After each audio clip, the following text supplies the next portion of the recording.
Brian Hansen with Get Your Optimizer to Give Up All Its Secrets. All right, we're going to talk about the SQL Server Optimizer and some of the deep details of the SQL Server Optimizer that a lot of people may not know. My name is Brian Hansen.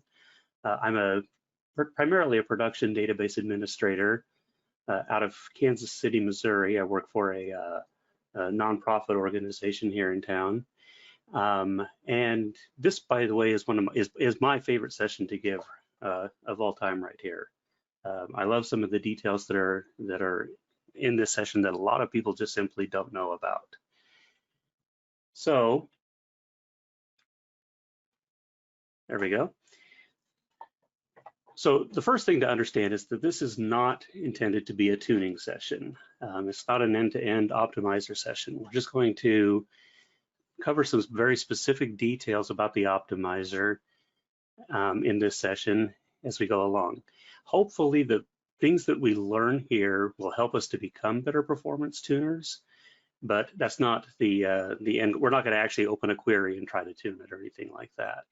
What we're going to try to do is to get a deeper understanding of SQL Server and some of the things that happen underneath the covers of SQL Server that produce the query plans that we all know and love.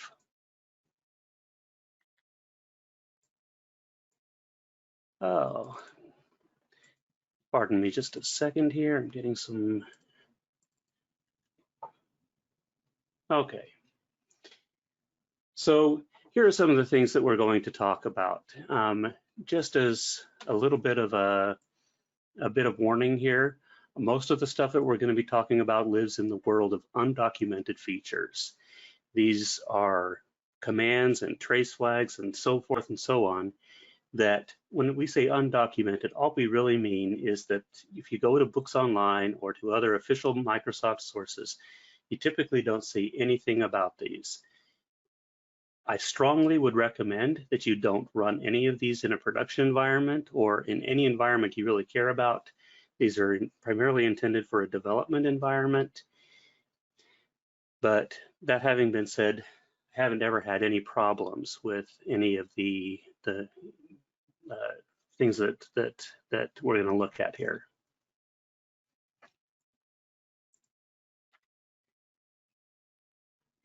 This is a very deep topic, and it's a topic that I love. And if I went through every slide in this deck and every demo that we had, we'd be here for another 3 or 4 hours. I've got a lot of hidden slides in the deck, and we're only going to cover, I think, maybe 2 of the demos out of the 15 or so that are out there. There's a lot out there that you can get into if this kind of stuff interests you. This kind of stuff takes time to understand and takes a lot of research because, like I said, this is undocumented stuff. You have to go to blog posts that are out there and other little tidbits of information that you can pick up here and there to kind of understand what some of this stuff really means. But it's definitely worth it as far as I'm concerned. And if you're an internals person like me, this is must-know information. So there's a couple of things that I want to cover before we really start diving into things here. And the first of these is the concept of logical processing order. So when you sit down and you write a query, and for the purposes of this session, we're going to be just talking about select queries. We're not going to really get much at all, if anything, into updates, deletes, inserts, anything like that. Just think about a select query. You sit down at the keyboard and you're going to write a query. What's the very first thing that you type in? Well, it's the keyword select. And then what? Well, it depends on how well you know the data set, but personally, a lot of times I just type star next because I don't know exactly where I'm going to necessarily, which columns I'm going to get or anything like that at this time. So I'll type select star and then do from in a table. And then I'll eventually go back if it's a production query, and I'll go back and I'll change that asterisk into the actual columns that I need. The important thing here is that the sequence of keywords within the SQL statement does not necessarily correspond to the order in which the SQL elements are processed. A SQL statement is intended to be, I think, a little bit more natural language-like, a little bit of like English-like or something like that. Yet it doesn't, like I said, because when you start with select, you really don't know where you're going, and the SQL Server interpreter doesn't know where you're going when all it sees is select. So it has to break it apart and organize it into the correct sequence. And the logical processing order is that sequence. And we'll see as we go along here that what it originally parses out of that SQL statement becomes the input to the query processing. And we'll look at that in more detail. It's important to understand that SQL is a declarative language, it's not a procedural language. If it were a procedural language, we would get into all sorts of details about what indexes we're going to look at and what join algorithms we're going to use and so on and so forth. You typically don't give it that in a SQL statement. What you're really telling SQL is what you want, and let SQL work out the how of it, and that's the job of the optimizer. So logical processing order basically will tear apart the SQL query in clause by clause, and this is the order of the clauses as they get processed. So for instance, we start with the from clause and go to the on and the join and so on and so forth. And you'll notice that it's not until way down here that we come to the select part. So it does a lot of stuff before we even get to select. Now, what I have here is it's kind of a stupid SQL statement. It doesn't really make a whole lot of logical sense, but I threw it together just because it includes a number of T-SQL elements in it. And what I have in the slides is kind of go through, I go through this statement here, and we start with the from clause and we look at the tables and how they get processed one by one.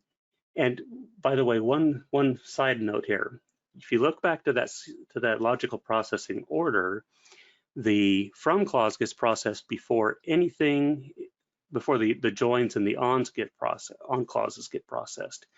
So basically what it's going to do is it's going to come in here and it's going to take the three tables that we have in this table or in this query, and it's going to join them together without any understanding of what type of join it is or what the join predicate is. So how do you join two or three tables together without those things? Well, a Cartesian join. Now, when we talk about logical processing order, we're not talking about how SQL Server actually executes the query. This is just a logically correct way to execute the query.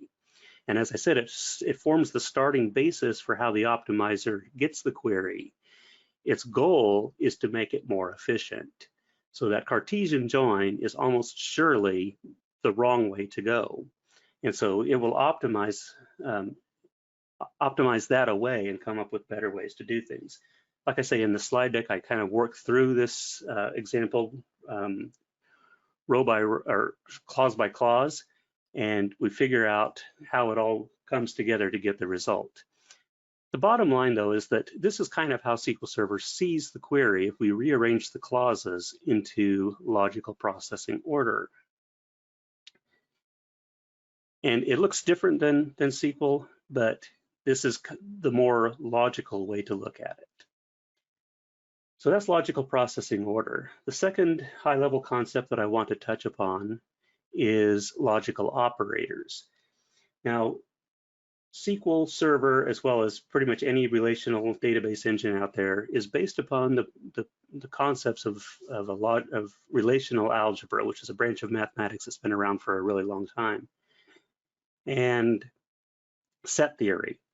And what these branches of mathematics do is a lot of the same types of operations that we see in SQL Server. And the really nice thing about having it all based upon those fundamentals is that a lot of the theoretical basis for SQL Server has been proven mathematically. For instance, just like we know from second grade that A plus B is the same as B plus A, it's also true that table A joined to table B is the same as table B joined to table A. And we can change, for example, the order of different table joins around to come up with logically equivalent results. So in set theory and as well as in relational algebra, we have these operators that look very much like what we have in SQL Server. A couple things that I want to point out here. The joins, we're familiar, I'm sure, with inner joins, outer joins, and Cartesian joins. We may not be familiar with the semi-join and the anti-semi-join. And you're going to see these, you'll see some of these even in execution plans, but you'll see them a lot in some of the internals that you can coax out of SQL Server. So a semi-join is, imagine that we have a list of customers, and perhaps not all of these customers have actually purchased products from us. Maybe these are people that have come to our website and requested information, or lists that we purchased or something like that. So we may have customers in our customer table that have never purchased an item. Then we have an orders table. And so let's suppose that somebody comes to us and says, I want a list of all of our customers who have actually placed an order. And I want the customer ID, first name, last name, and whatever else. So that kind of a query where we're only getting data out of one of the tables, but we have to go over and correlate to another table to check for the existence of data there, is a semi-join. Similarly, an anti-semi-join would be the exact opposite. So somebody comes to us and says, give me a list of all of the customers who have never placed an order. So we could write a query like that second one, something like select a bunch of columns from customer, and then from customer where exists, and then in our exists clause, we put select from our order table, or select the customer ID from the order, or select from the order table where customer ID equals customer ID. So that would be an example of a semi-join query, and an anti-semi-join query would be not exists. And there's actually multiple ways to write those queries. By the way, anytime that you ever see something like this in the slides, that means that you can go to demo 1 in this case and get some additional information. The second thing that I want to point out on this slide is this. In relational algebra, the select operator is kind of a filter, or a predicate of some sort. Now that's not what it is in the SQL language. In the SQL language, a predicate or a filter typically corresponds to a where clause, or perhaps an on clause within a join. So that predicate becomes known as a select, and what we think of as a select in SQL is known as a project. And this is important because when we start to look at some of the internal stuff that's in SQL Server that you don't normally see, this is the language that gets used, select and project. So let's talk for a moment about the process of executing a query. We do parsing and binding, optimization, and execution. Pretty simple, right? Well, let's look at it graphically. So we start off by giving it a query, some sort of text, like this right here, that gets passed into SQL Server.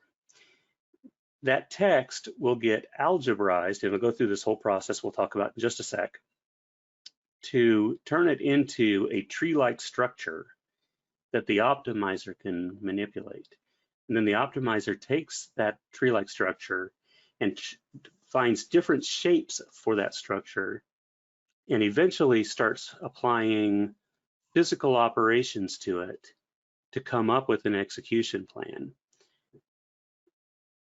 It uses a structure known as the memo to store those options in it. And at the very, very end of this presentation, we'll talk about the memo structure for just very briefly. Then it gets turned into a query plan. The query plan gets executed and we get results out of it. So that's it in a nutshell. So let's dig into a little bit more detail. Let's start with the parsing and the binding. So the process of parsing and binding is basically checking the syntax, starts by checking the syntax of the query. In very old versions of SQL, this was sometimes called the normalizer.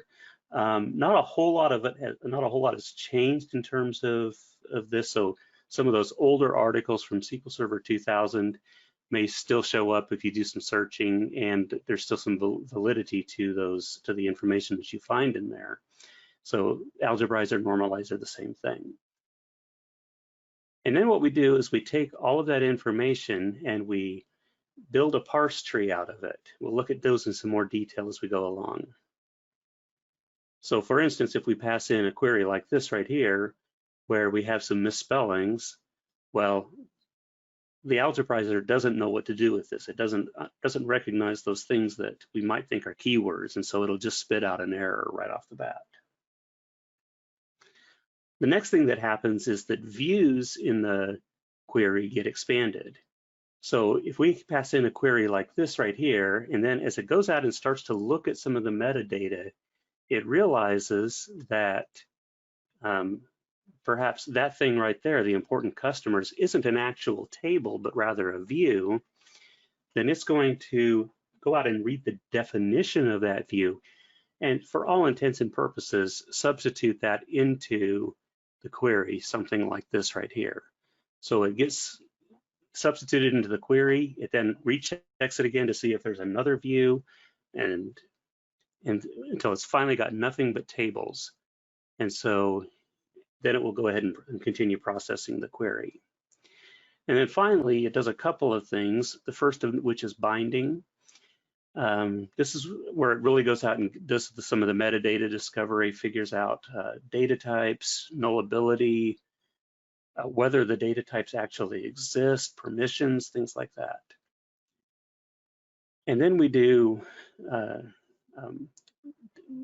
this data type resolution. So if we give it this query right here, it'll say, well, wait a minute, that 1 is an integer and some text is a string, and they're not compatible with one another. So we'll get an error out of it at this point in the process.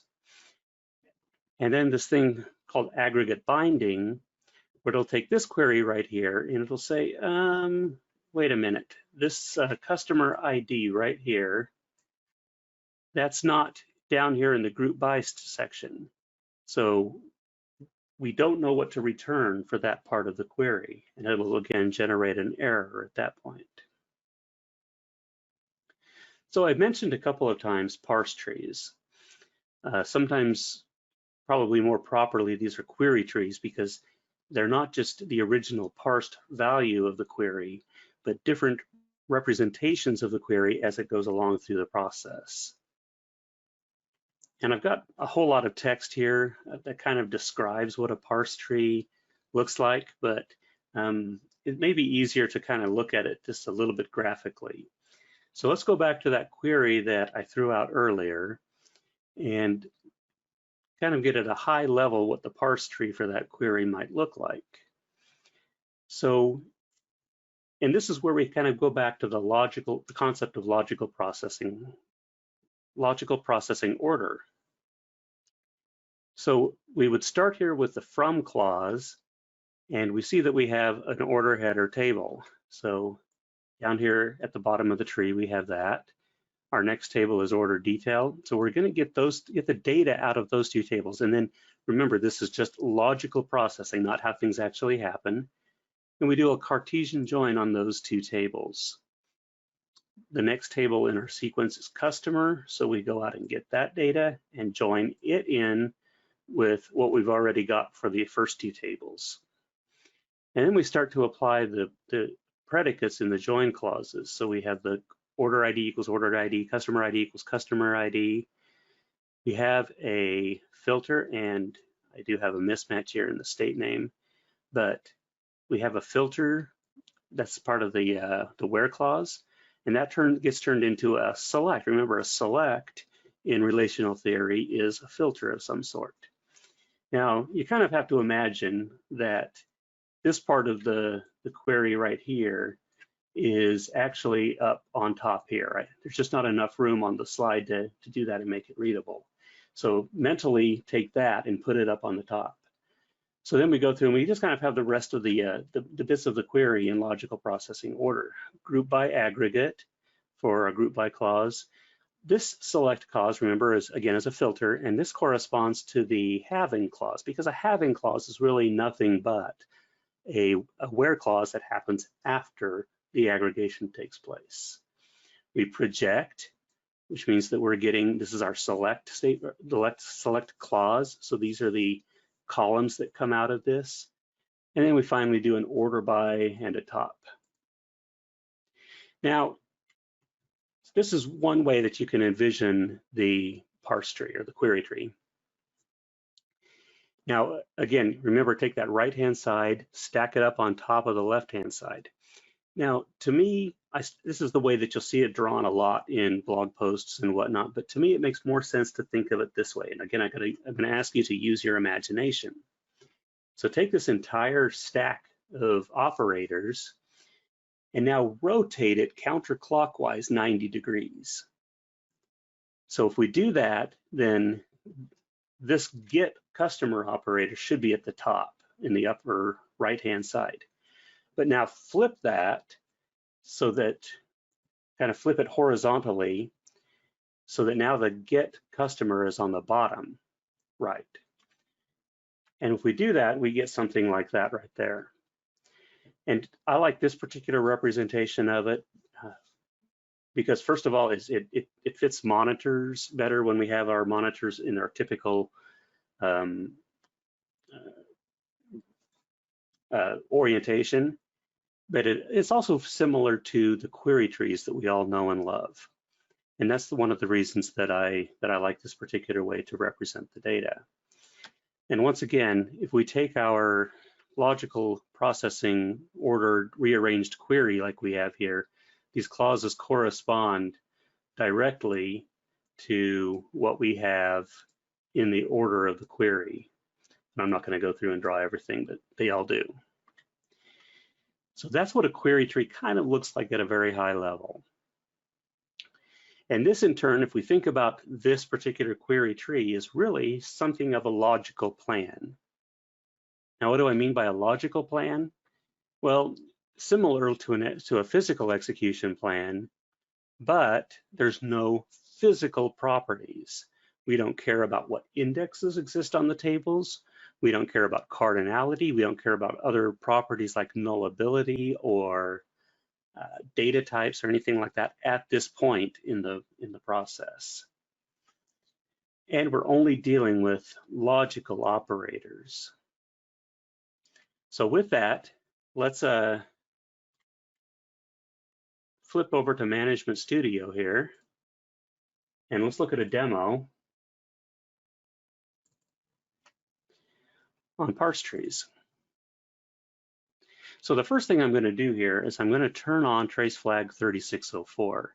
And what that's going to do is it's going to enable some information to be written up here to the messages tab that normally doesn't come out. There are certain DBCC commands and certain trace flags that will only output if we have this 3604 turned on. And I'm also going to set format only on because a couple of the queries in here would run for a very long time otherwise. I only care about getting them to go through the optimizer at this point. So let's take this very simple query. This is basically just a select star from customer query. The other thing that I'm going to turn on at the query level is trace flag 8605. And what this is going to do is to output something known as the converted tree. So if we run this and we look over at the messages tab, we get this extra bit of output here that we don't normally see when we run a query. And this is the parse tree. This is the query tree. And the way to read this is that you notice that we have different levels of indentation on different lines here. And the different level of indentations kind of tell us where this particular operation exists within the query. In this case, this is a very simple query. So we're going to do a logical operation of get. We're going to get some data. Where are we going to get it from? A table called customer. Here's the object ID of customer. And then we're going to pass that up the tree to a logical operation called project. And we're just going to basically output our different columns, customer ID, first name, and so forth. So very simple query, very simple query tree. We can add in a where clause into this.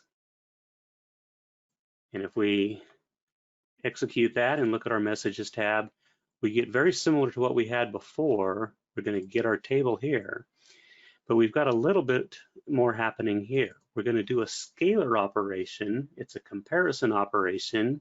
The particular operator that we're going to use is equality, and the inputs to this operation are the state column out of the customer table, as well as a constant string of length 2 with the value CA in it.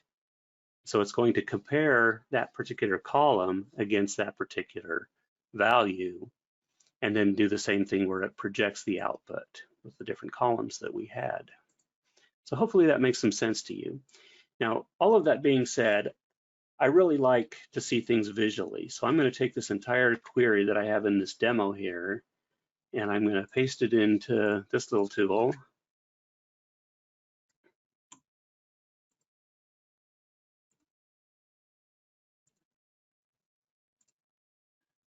And I'll go back and kind of go back to the top. I need to turn on that trace flag again. I need to connect first.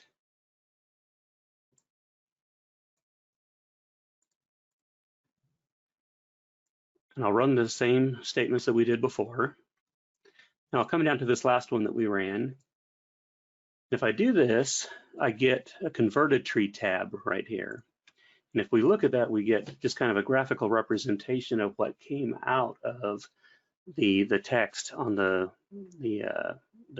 messages tab that we saw before. So here again, we get the customer. We do an equality comparison between the customer.state and the value CA, and we project that out.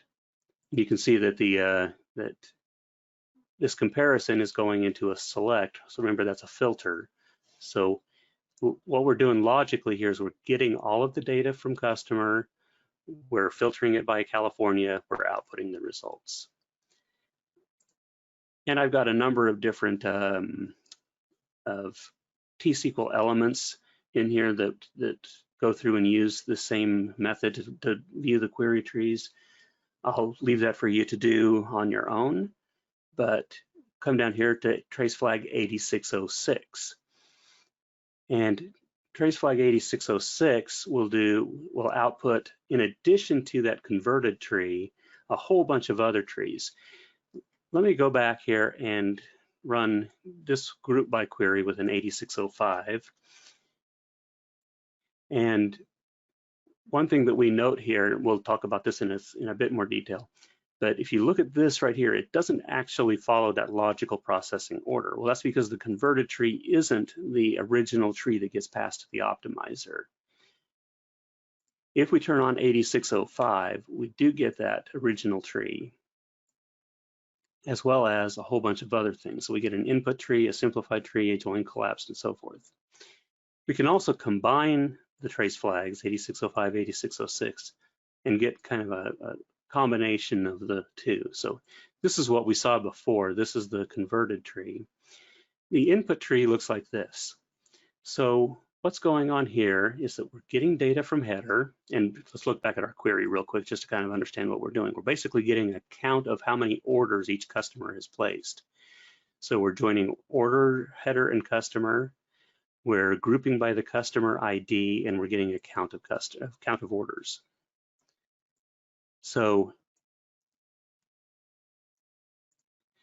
what we're going to do here is we're going to get the order header table, we're going to get the customer table, and then we're going to join them on this condition right here.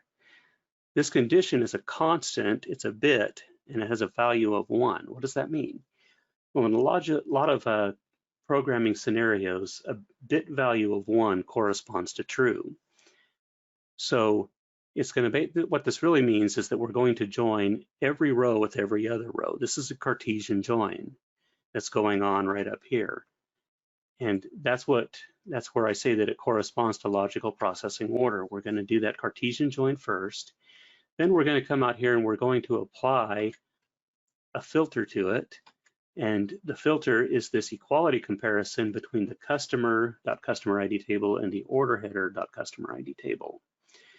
So in this logical processing order thing, it's getting all of the data, joining all of the data together on a Cartesian join basis, and then we're filtering out the data.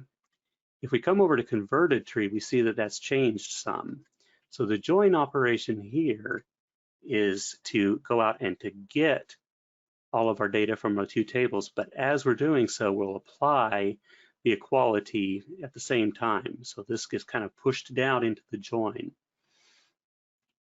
So that's a good thing because now we're moving less data through the pipeline.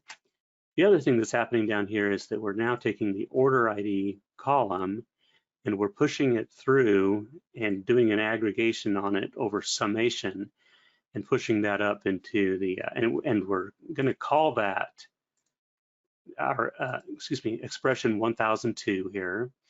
And then we'll come out and output that, project that out. So we're going to project out the customer ID and expression 1002. If we come over to the simplified tree, what we've done here is we've taken basically this part of the query tree and we've applied some optimizations to it.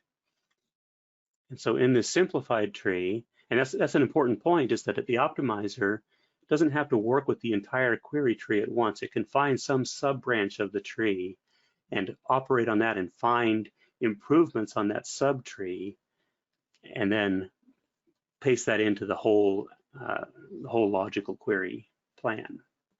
So what we're doing here, the only thing that's really changed is that instead of over here where we're getting the order ID column and we're aggregating on it, we're now using an integer constant of 0 and we're going to aggregate on that. So this is basically turned from select count order ID to count 0, which is logically the same thing, but it's just that simple little optimization. Now, if we go through the rest of the tabs here, we see that nothing changes on this very simple query further downstream from that. The more complicated the query is, you'll probably start to see more and more changes in there. We've also got trace flag 8621, and the one thing that this will add into it are some optimizations on specific transformation that it's trying to apply. So here it's doing some reordering and whatnot of the group by and applying some optimizations to that, and again here as well. So you get to see a little more detail at some very specific things that the optimizer is trying to do within the query. The last thing that I want to show you in this demo is that sometimes what seems like an extremely simple query isn't. So if we just do a select star from sys.objects and look at this query tree, there's a lot here.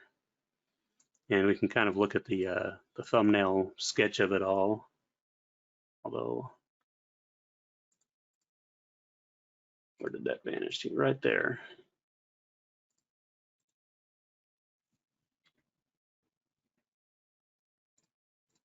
So it becomes a very long query tree that passes up a lot of things. Well, in this particular case, sys.objects isn't an actual table within the system. It's a view. And so it goes out and is pulling data from certain system tables, and it's applying a lot of case logic to it, if-then logic, and that's what all shows up in that query tree.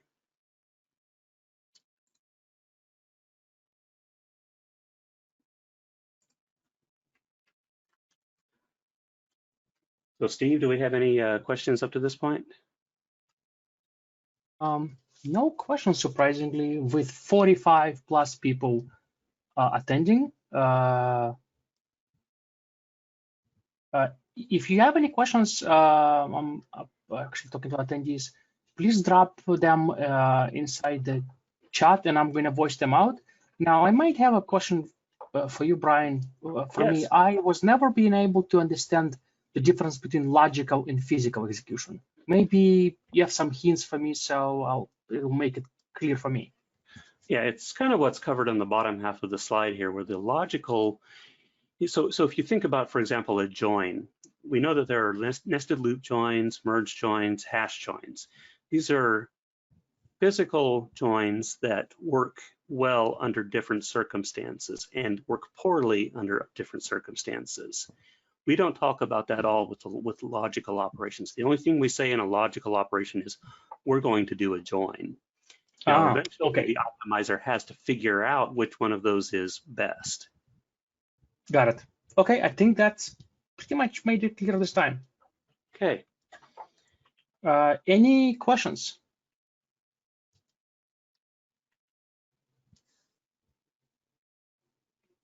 Okay, then. Okay, please continue then. So next we go into the optimization phase.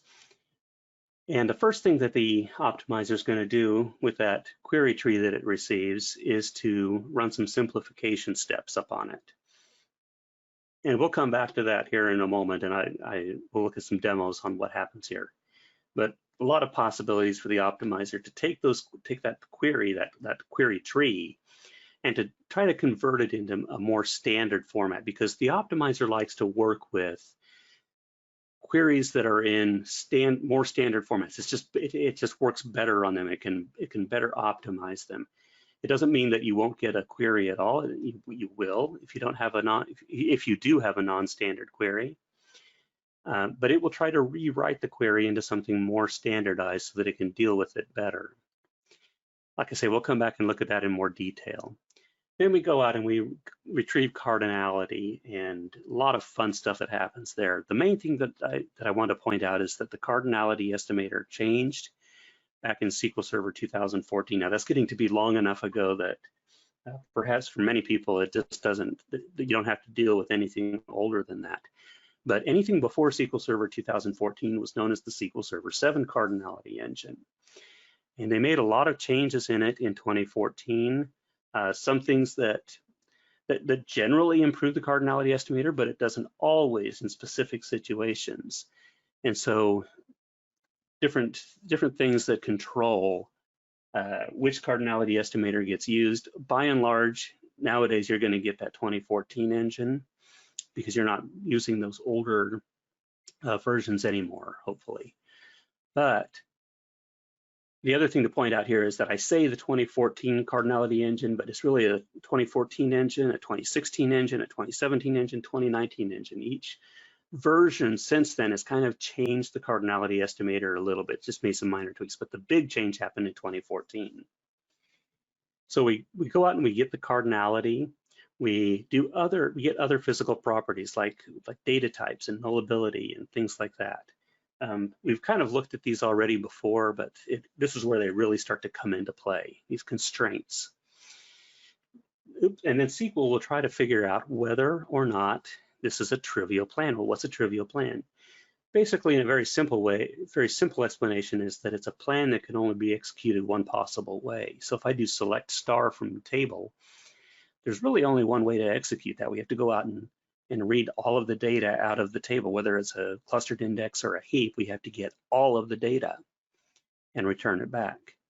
If I do select star from a table where last name equals Hansen and there's no index on Hansen, it still really has to go out and read all of the data and just filter everything to find last name equals Hansen. Now, typically a trivial plan can only contain one table, but if you look out at the demo, and I think it's demo number 3 there, I have a query in there that references 4 different tables, and it's still a trivial plan. And the key to understanding that is the simplifications that happen before this. So the query can be simplified to the point where there's essentially only one table left in it. So next the optimizer goes into what's known as search phases 0, 1, and 2.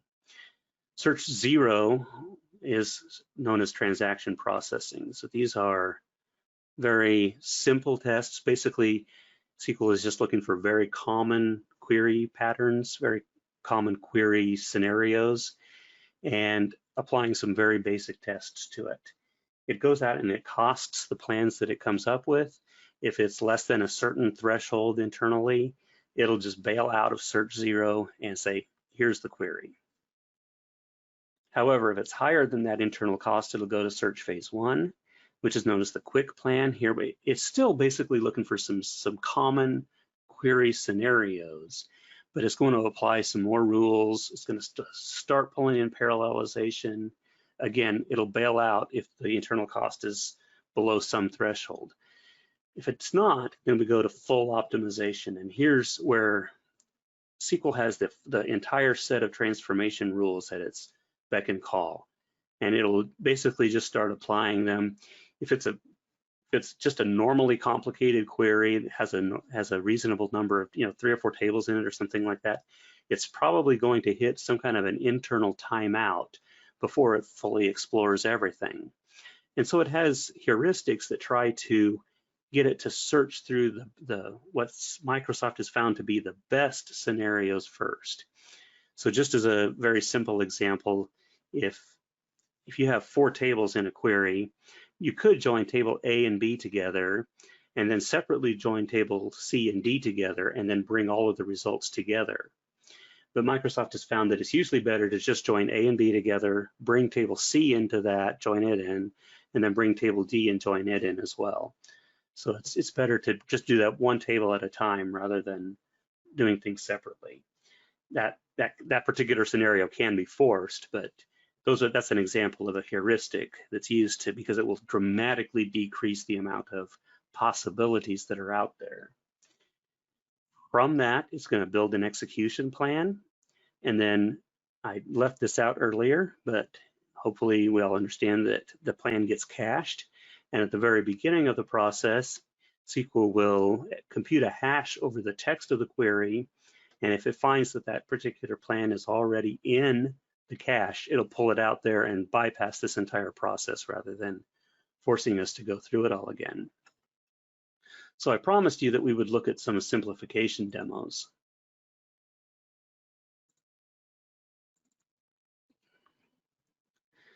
So consider these 2 queries right here, the first 2, where we're going to, in the first one, we use a subselect.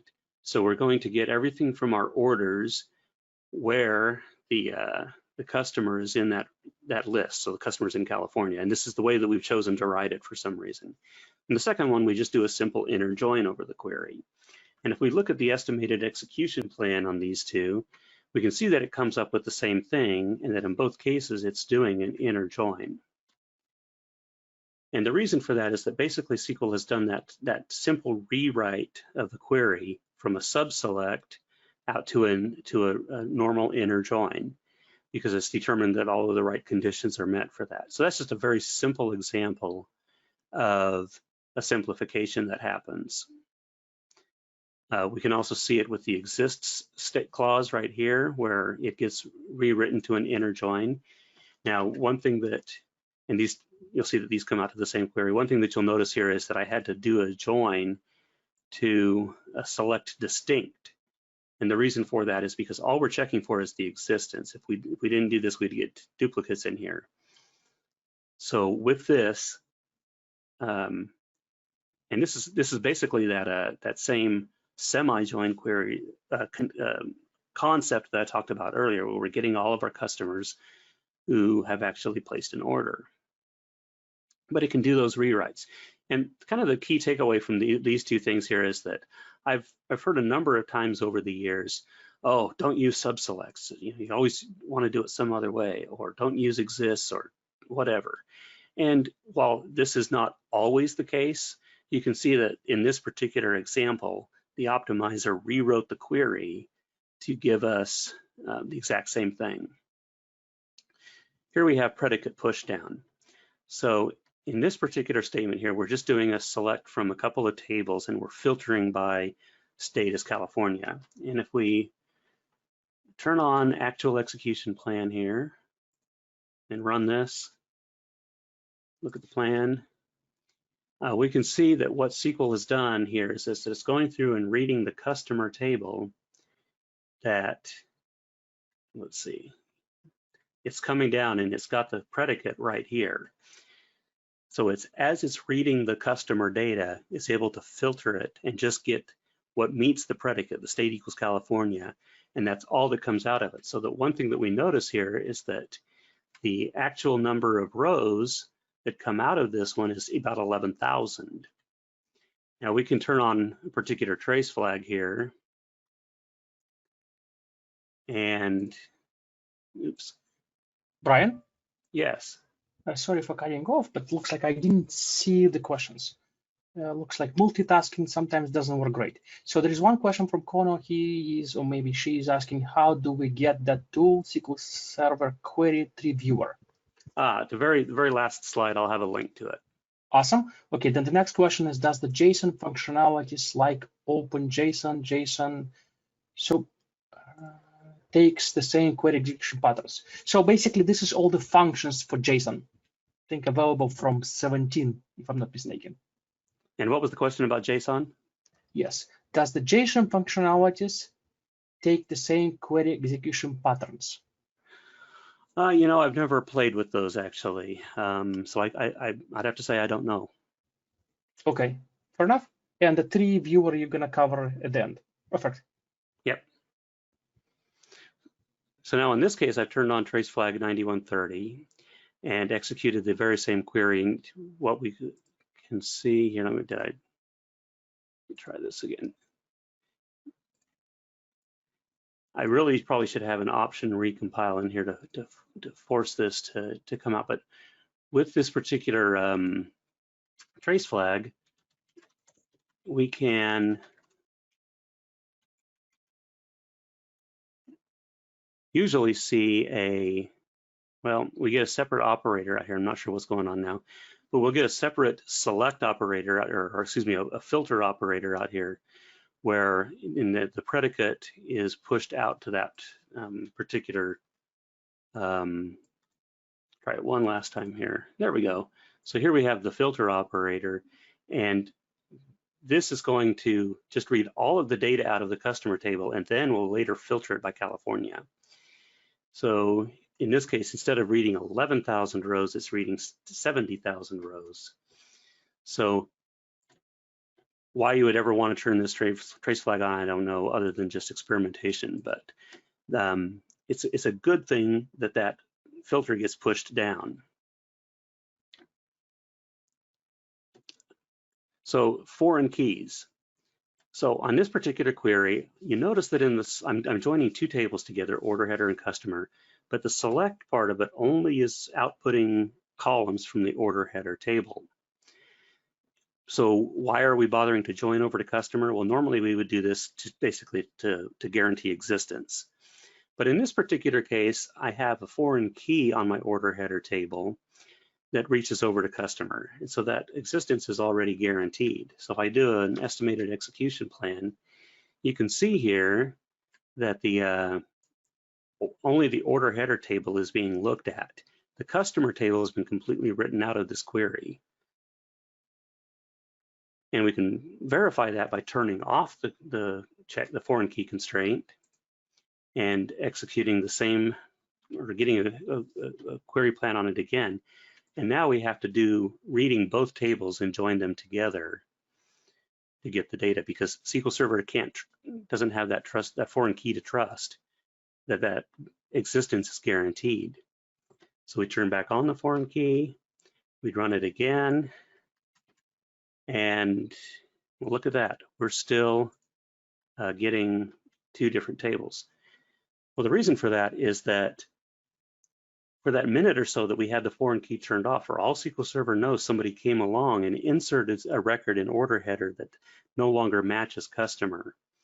So we have to add this with check clause into the table, or to the statement that re-enables the foreign key, which leads to one of my favorite statements of all time, with check check. And if we run that, we can again see that customer has been written out of the query plan. And we're just reading from order header. Last one we'll do here is contradiction detection. So we're joining from a couple of tables. The important part here is that we want products where the price is greater than $50 and less than $25. Well, of course, if we run this, we're not going to get anything. And we know that without even looking at the data, because it's impossible for something to both be greater than 50 and less than 24. So if we look at a query plan on this, I'll do an estimated query plan. You see that it doesn't touch any tables at all. It knows that that's impossible, and so it just completely gives them out. It gives you this constant scan, and the constant scan is really just an operator that comes back with the metadata, the columns and the data types of the columns, so that gets out, so the columns get output, but nothing else. So it's kind of cool that it can figure that out well. Like I say in the comment, this is just a badly written query. Who would write a query like that? Well, you ever seen what an ORM writes? You could get it from that. But hopefully a person wouldn't ever write that query. But what if I created a view called important customers, which are all my customers from California, and then I do select from important customers where the state is Missouri. Well, we know that that's not possible. We know that somebody can't simultaneously both be from California and Missouri at the same time. So there should be no rows, and in fact, when we run it, there isn't. But the question is, will SQL Server detect that? And you can see right there that it does that constant scan. Well, remember I said earlier that SQL basically substitutes in the text of the view into here. So what we really have is within the same query, it says that state equals California and state equals Missouri. So that's within the query tree when the optimizer gets it. And so it figures out that there's a contradiction and that it can't possibly, there can't possibly be any results. Then I'm going to create a products table that only has items less than $1. And I know we're very low on time, so I'll just kind of talk through this. And then if I put a constraint on it where I say the price has to be less than $1, it turns out that SQL Server will once again detect the contradiction when I try to get anything more than $1, and it'll just do a constant scan. So there's other stuff in this demo here with simplifications that I'll just leave to you to look at on your own, but lots of a lot of interesting things that can happen there with the simplifications. So with that, let me jump very quickly to the memos. So as the optimizer goes through the plan and explores different logical alternatives and eventually starts to explore physical alternatives, it has to keep track of those different things, and it does that using a memo structure. And I've got a whole lot of words here, but you can kind of think of it as a matrix where the rows and the columns represent different things. So let's kind of look at this visually. So imagine that we have this table with just a select star from 3 tables in this query. So one option that SQL can do, and this is the logical processing order option, is to get the order detail data down here in group 0. Then group 1 is to get the order header information. And here we say, let's join the output from group 0 with the output from group 1. Then we'll get the customer data and join that in as well. So we have this row 4 here that is going to be our solution, and we'll add different columns into this. We'll add rows into this above 4, but row 4 will always be the output. So one of the things that we know is that we can change the order of the joins. And so in this particular case, what we're going to do is we're going to say, hey, we're going to take the output from group 1 option 0. So that's this one right here. And we're going to join that with the output from group 3 option 0. And that's going to be what we call group 5. Then we'll take the output of group 5 and we'll join it back with group 0.0. So we're basically just doing the joins in a different order. But if this is how they're stored within that memo structure, it's just different options. And then this is the same thing repeated here. Like I said before, we've added a row above, but row 4 is still our final result, our final output. So with that, I'm going to wrap things up. Just the optimizer is just this crazy complicated piece of software. It really is. We've barely touched the surface of it. There's a lot of things that it has to do that we haven't even talked about, like updates and deletes and inserts. It has to take care of updating, doing the index maintenance and everything else. Data warehouse optimizations, all kinds of features like column store and hackathon and partitioning and so forth that it has to take into account, row versus batch mode. So it is just a really crazy complicated piece of software. SQL is a declarative language. In theory, it really shouldn't matter how we write our queries. We're basically giving SQL Server a specification and we're saying, please write a program for us that will get this information, number one, in the correct way, but preferably in a fast way. In the real world, it shouldn't matter how we write our queries, but in practice, sometimes it does, and sometimes we have to outsmart the optimizer. The rest of the presentation, I've just basically got 3 screens full of trace flags, some of which we talked on, most of which we have not, but all kinds of fun things that you can get out of SQL Server here. Some commands that I don't think we really touched on any of these here.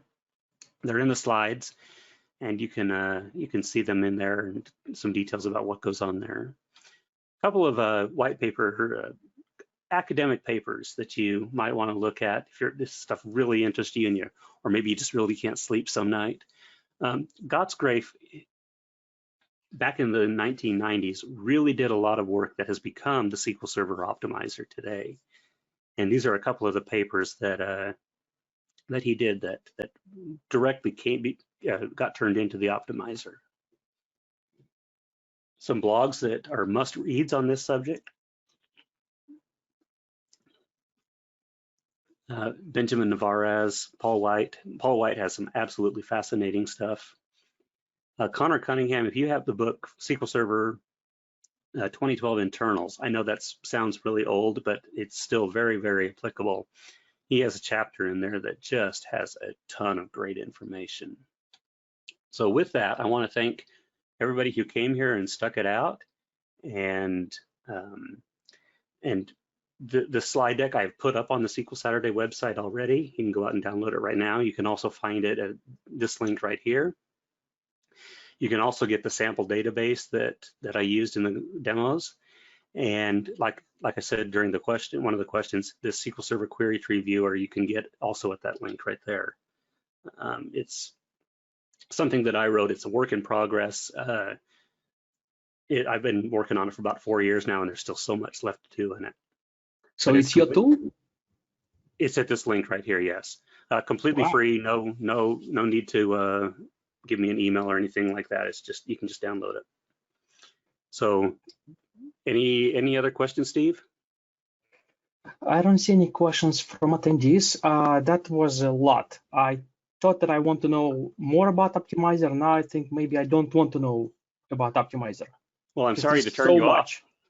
This is so much. And looks like you can talk about it for 2 days with no problem. Yeah, there really is a lot here.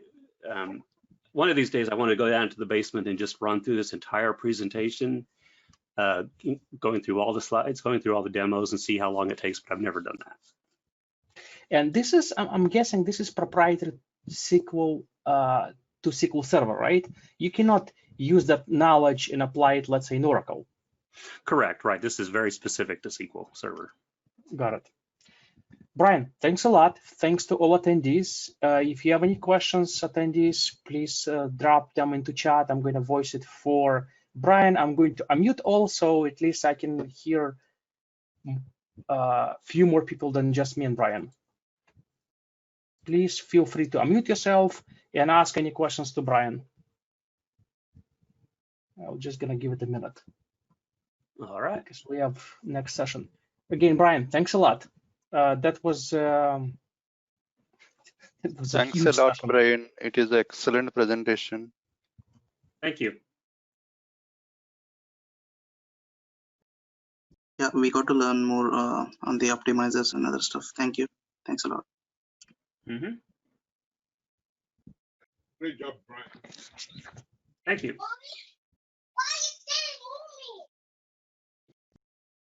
Okay. Very good job. Go ahead. Oh, there is actually a question. Oh, it's excellent. And then thank you.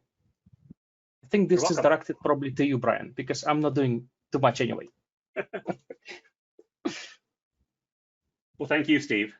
Oh, difference between, okay, that's basically my question. Difference between logical and physical plan. If you can answer, what's the difference between? But I think you answered on the hints, right? So in a nutshell, the logical plan is only concerned, logical operators are only concerned with kind of at a very high level. We don't care about, for instance, when we're going to get the data, whether we get it out of the heap or the clustered index itself, or versus going to an index. We don't care about that. We don't care if we're doing an aggregation about whether it's going to be a stream aggregate or a hash aggregate. The logical operation, the logical query plan just says do an aggregation. When it gets turned into, when the SQL Server optimizer at some point has to start substituting in those physical operators and costing them out to come up with an actual query plan, and then using those relative costs to come up with whatever's best. So I think if I can sum it up, the execution plan shows you the physical execution plan, right? Correct.